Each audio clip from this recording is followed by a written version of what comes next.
बनाए हैं आपकी बेहतरी के लिए, आपकी तरक्की के लिए, आपको ऊपर उठाने के लिए। आज हम लोग यह ललुआ बुधुआ समाज जो पीछे पोखरा है उसमें पानी पीने का अधिकार आप सबका और मेरा नहीं, लेकिन उनके संघर्ष की बात मैं बताना चाहता हूं। जो पढ़े लिखे लोग हो समझो, हमारी बहनें जो पढ़ी हैं वो समझें। कन्याकुमारी से कश्मीर की लंबाई 3537 किलोमीटर है। कैसे साइकिल चलाकर यह संगठन बना करके आप सबकी बेहतरी के लिए, आप सबकी तरक्की के लिए, आप सबकी पढ़ाई लिखाई के लिए अपना जीवन दान कर दिए।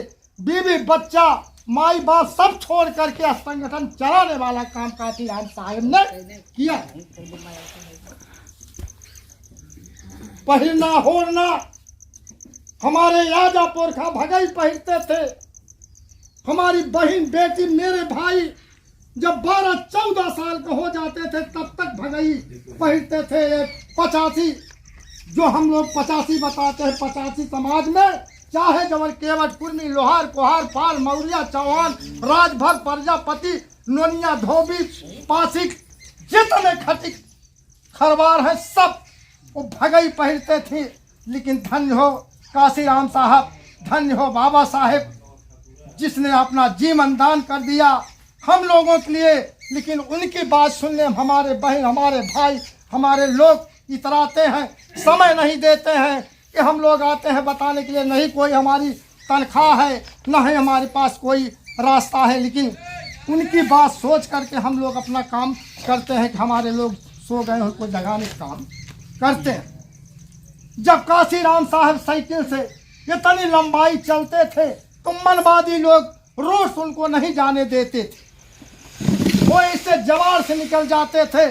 जहाँ दलित और 80-20 पर जाते थे उनके घर बैठने वाला काम करते हैं। और करते हैं तो क्या करते हैं उनके बारे में जरा सोचिए मेरी बहनों मेरे भाइयों। उनके पास खाने के लिए कोई रास्ता नहीं, ना उनके पास कोई अन्न था, न उनके पास कोई पैसा था। ये बहनों ये मेरे भाई सुनिए इनकी बात को। वही सब मसीहा साहब बैठे, उनकी बात सोच करके हम इतनी समय अपनी गवा दिए। हमारे पास भी बीवी बच्चे हैं, हम भी कुछ कर सकते थे कि न कुछ करें तो गोरुए बाधा खियावे दूध ही बेचे, कुछ तो कर सकते हैं। लेकिन इनकी बात बाबा साहब और काशीराम साहब की कारवा की बात सुनने पर मुझे अवहाई नहीं लगती। दिन भर मन लगा रहता है कि चले अपने ललुआ बुधुआ समाज में उनको जगाने वाला काम करें। मेरे भाई जब दलित और बीसी का घर पर जाता था बैकवर्ड का, वही एक दरे गुरु के साहब और नमक मांगा और एक कटोरी मांगा। 8 दिन की रोटी मेरे बहनों हमारे काशीराम साहब ने 8 दिन की रोटी उसमें भिगो कर खाकर यह संगठन और आपकी तरक्की के लिए अपना पूरा जीवन दान कर दिए। जब रोटी गल जाती थी तब हमारे काशीराम साहब खाकर आपकी तरक्की के लिए संगठन बनाने के लिए चलते थे। जाते जाते काशीराम साहब के साइकिल पंचर हो गई। लोग कहते हैं, हम लोग कहते हैं कि साइकिल अगर पंचर हो जाती है तो उसे अगर पैदल चलाया जाएगा, अगर आगे ढंग लिया जाएगा तो और पंचर हो जाएगा। लेकिन धन्य हो काशीराम साहब अपने कान पर लाद लिए साइकिल, लाद कर चलने लगे। तब इतनी बस्ती नहीं, इतनी दुनिया नहीं थी जबकि संगठन बना है मेरे भाई।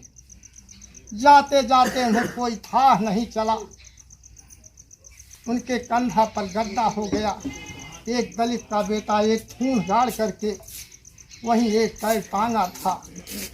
टायर टांग करके देखे जब काशीराम साहब वो टायर तो कहे एक दुकान तो मिल गई है, अपना पंचर बनवा लो। बोले क्यों भाई पंचर बनता है? तो दलित का बेटा बोला हाँ भाई पंचर साहब बनता है, क्यों नहीं बनाए?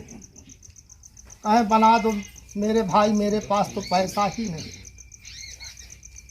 जब वह दलित का बेटा टायर खोला उसमें कई पंचर था और काशीराम से बोला साहब टीप चलने वाली नहीं है, नई टीप लगी। धन्य हो काशीराम साहब ने गिड़गिड़ाने लगा कि हमारे पास तो पानी पीने का पैसा नहीं है, हम टीप कहाँ से खरीदें मेरे भाई, हम टीप नहीं लगवा पाएंगे। धन्य हो गरीब का बेटा, धन्य हो दलित का बेटा। वो कहा साहब कोई बात नहीं, मैं टीप खुद लगा दूंगा। कैसा आदमी था मेरे भाई, सोचिए उस समय की बात, कितनी महामारी था कि हम लोग खाने बिना परेशान थे, लेकिन वो दलित का बेटा कहा साहब मैं टीप लगा दूंगा। टीप लगा दिया तो काशीराम साहब कहें करे मेरे भाई, आपकी बीवी, आपका बच्चा, आपकी माँ और आपकी बहन शाम तक इंतज़ार करेगी कि बेटा कमाने गया है, 2-4 पैसा पाएगा तो उससे आज शाम को भोजन बनेगा। तो कहे हे साहब जिस काम के लिए आप निकले हैं साहब जान गए, अगर वह काम आप पूरा करें एक दिन उपवास करने में तो पूरा भारत मालो माल हो जाएगा मेरे भाई। कैसा वो बेटा था, संतोष करके एक दिन अपने समाज के लिए वो पुआ किए। इसलिए यहीं से बात छोड़ रहा हूँ, बहुत लंबी बात है, लेकिन सोचिए मेरे भाई हम आए हैं आपके सामने गिड़गिड़ाने के लिए, तो बहन जी का बहुत छोटा सा एक निर्देश है। जिसके रग में बहन जी का खून, उनके बारे में सोचिएगा। न हम मार करने आए हैं, झगड़ा करने आए हैं, छीना झपटी करने आए हैं, सिर्फ उनकी बात बताने आए हैं। बहन जी ने कहा जाकर हमारे भाई और बहनों से कह देना बिंद जी कि हमने मांग में सिंदूर नहीं डाला, हाथ में कंगन नहीं पहना, सिर्फ उनकी बेहतरी, उनकी तरक्की के लिए मैंने घर बसाने का काम नहीं किया। आज 4 प्रांत में मेरी लड़ाई चल रही है। बहन जी डेली हेलीकॉप्टर से जा करके एक विधानसभा में 2-3 दिन प्रचार कर रही हैं। इसलिए हम आपसे बताना चाहता हूं कि उनसे कह देना बिंद जी कि अगर हमारे अनुयायी हैं, हमारे बहन और भाई हैं, तो हमारा निर्देश का पालन करें। इसलिए बिंद यह आया है। उनसे कह देना गुण के बहन बेटी जो बाती हैं राखी की बन्हाई में, तो उनके लिए एक साड़ी, मर मीठा, कुछ राशन पानी देने का काम करती हैं। लेकिन बिंद जी कह देना कि 1 साल में उन्हीं की बेटी मैं हूँ, वो मेरे भाई है, वो मेरी बहन है। हमें 30 दिन में 1 दिन की कमाई अगर हमें दे देती हैं, हमारे पास कोई अडवाणी, कोई वो का नाम से अंबानी नहीं है कि हम उससे कर्जा लेकर सरकार बनाती हूँ। सरकार बनाती हूँ तो अपने मन से चलाती हूँ, अपने ललुआ बुधुआ समाज का, अपने 80-20 समाज का हम इंतजाम उनके कहने पर सरकार चलाती हूँ। इसलिए हमारे बहनों, हमारे भाइयों, जो आपको हो सके, हमारे रजिस्टर है बहन जी के आया 150, 200, 10, 20, उसमें लिखने का काम करें। हर हफ्ते बहन जी रजिस्टर चेक करती है। इसी बात पर हम आपसे आग्रह करता हूँ, हाथ जोड़ता हूँ कि जिसके पास जो हो सके हमारे विधानसभा अध्यक्ष के लिखवाने का काम करें, अपना पैसा और अपना मोबाइल नंबर।